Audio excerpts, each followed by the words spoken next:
Okay, I'm going to go ahead. I would like to introduce myself as an individual before I introduce myself as a professional. So my name is Heather Hapke, and I am a CODA. So for those of you who watch the Oscars, I am a child of a deaf adult. My sister is also deaf, and I have extended family who are deaf as well. So I have a very strong connection, grew up in the deaf community, signing. My sister is hard of hearing, and so we also speak at home. And so I have kind of a very wide personal range of experience. I've been working at Rocky Mountain Deaf School for 6 years. I am the transition teacher, and as we're learning today, transition encompasses a lot. So what I'm going to do is tell you what we do at Rocky Mountain Deaf School, and then I know our individuals here don't go to our school, so I'll tell you what you can do to advocate at your school. I promise I'm not going to try to recruit you, although RMDS is a pretty great place to be. So as transition teacher, I'm responsible for middle school through high school education.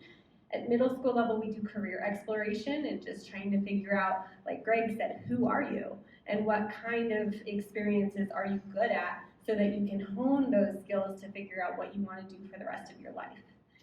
Then as you get into high school, we provide work-based learning opportunities as well as additional classes to help you improve your career skills. Our students have set up, manage, and facilitate our coffee business within the school, and their goal is to use the proceeds to buy a coffee truck.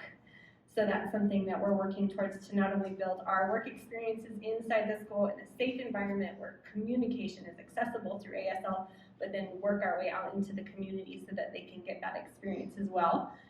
We also provide community-based internships that are also paid with our partnership with the Division of Vocational Rehabilitation.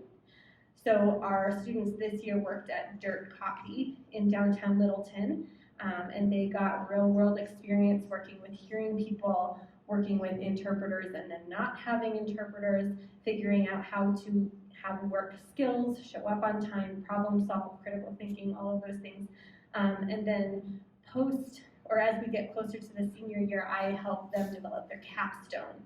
Hopefully that's a word that you guys have heard before. All seniors are required to do some kind of proficiency in English and math. So that might be that you get a specific test score on your SAT or your ACT, or it might be that you take a vocational class. At RMDS, we partner with Warren Tech in Jefferson County.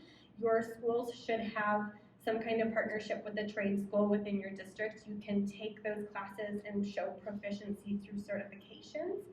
And if that's not an option, then you do a capstone. So what that means, it's a personalized research process in which you create a product, a paper, a presentation, and you have a mentor.